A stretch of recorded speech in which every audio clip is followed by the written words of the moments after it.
Eric Kornfeld has always made his living being funny, first as a stand-up comic, then as a writer for Rosie O'Donnell and Bette Midler, among others.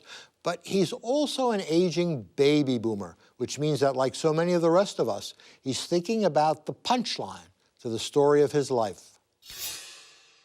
During a recent and particularly bad news week, I received an email stating that Larry LaPrize, the man who wrote the Hokey Pokey song, died peacefully at the age of 83. It went on to say that the most traumatic part for his family was getting him into the coffin. They put his left leg in, and then the trouble began. I chuckled, as you might be now, but then it hit me.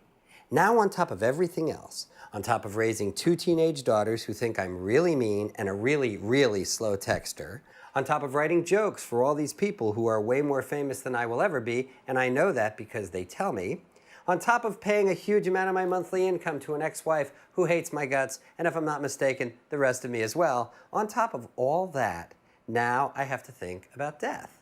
And if I laughed at the hokey pokey joke, I'm already thinking about it, right? Because a joke about death isn't funny to those who can't comprehend it. Have you ever tried to talk to preschoolers about death? No laughs, nothing. Ah, death, the great mystery. We don't know when it will happen, which is bad, and we don't know what will happen afterward, which is worse. The only thing we know for sure about death is it wipes out credit card debt. The older you get, the more you think and talk about death. Because as more and more of our friends and relatives and colleagues die, we're reminded of them, of the people and how they affected our lives, who they were and what we did. But usually after that realization of somebody being gone forever comes the what about me part. I mean, I know everybody has to die, but does that mean me? And if I do die, I certainly hope it's not before I'm able to successfully text my kids, having a heart attack, please call. Because I'd really hate to think that at the other end somebody's saying, what's a heart-a-mac? What's a heart-a-mac? At this point, you may think I have something wise or philosophical to tell you about death and how you can deal with it. That would be great, wouldn't it? Well, I am just as frightened as you and everybody else. In fact, maybe more so. Because on top of the fear and mystery of death, having grown up in the Jewish-Italian household I did, I know I'm gonna die feeling really guilty about something. I'll be breathing my last breath thinking, I can't believe I left the lights on in the basement. I really thought I was going back down there.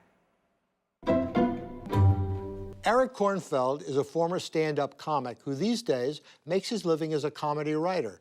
His latest project is Bette Midler's live stage show, The Showgirl Must Go On, at Caesar's Palace in Las Vegas. But his life isn't all about jokes and glamour. Most of the time, he's just a regular baby boomer caught in a very ironic generational tug-of-war. By the time one reaches middle age, it's very important to have a group or an organization that you just can't stand. It helps ease the bitterness that starts creeping in after age 35, when most people realize they blew it and will never have the life they dreamed of.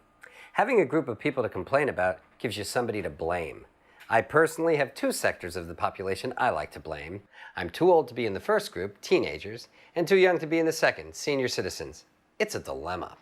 Now, my 2 daughters, with whom I spend a lot of time, are teenagers, and therefore they judge me constantly. They tell me I'm really lame. Can I just say lame is our word from the 70s? You can't mock us with our own lingo, okay? But back to my dilemma.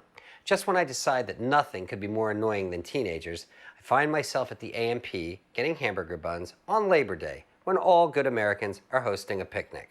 There are like 2 billion people lined up to pay. So I go to the self-checkout, which also had a lot of people, but I knew it would be faster. Until this 90-something-year-old guy comes by with 1 plastic container of raspberries, walks past the waiting people, walks past the line, and goes right up to the scanner where it became obvious he would never master the self-checkout process. I watch him take out his wallet, remove every card in it, and hold each card up to the scanner as though it might guess what he's buying. Now he starts demanding assistance, and I start thinking, hey, buddy, this is self-checkout. There is no assistance. You want the luxury of human assistance, you stand in the longer line. Well, finally, he's got his fist up to the scanner and he's threatening it. He's calling the scanner names. Now, the lone employee in the self-checkout area actually steps away from her podium. She ignores the rules. She ignores the line, and she does his checkout. But instead of being mad, I felt kind of sorry for the guy. That could be me in 45 years. I mean, if the world doesn't melt first. Suddenly, I'm next. I race to checkout station number 3 as soon as it becomes available because I'm going to prove to the line that I'm fast. I scan the buns, I press pay, I quickly punch in the necessary numbers, and then I wait, and I wait, and I press something else, and then the screen goes dark, and like a list of 4 numbers I've never seen come up, and I get all flustered, and I press something else, and then the dreaded wait for assistance message comes up. I look back at the line. I could see the headphone-wearing kid in the Green Day t-shirt. He was rolling his eyes behind his sunglasses. I searched madly, but the checkout lady was nowhere to be found. I raised my hands in that, "What do I do now?" look, and the kid with the headphone shouts, "It's asking if you want cash back. Just press none." I did. And suddenly, out comes my receipt. I was so happy. I said thanks, and I rushed to the door. Then the kid yells, "Hey, mister, don't forget your hamburger buns," which were next to the scanner. I returned, got the buns, and fled. That was a fast 45 years.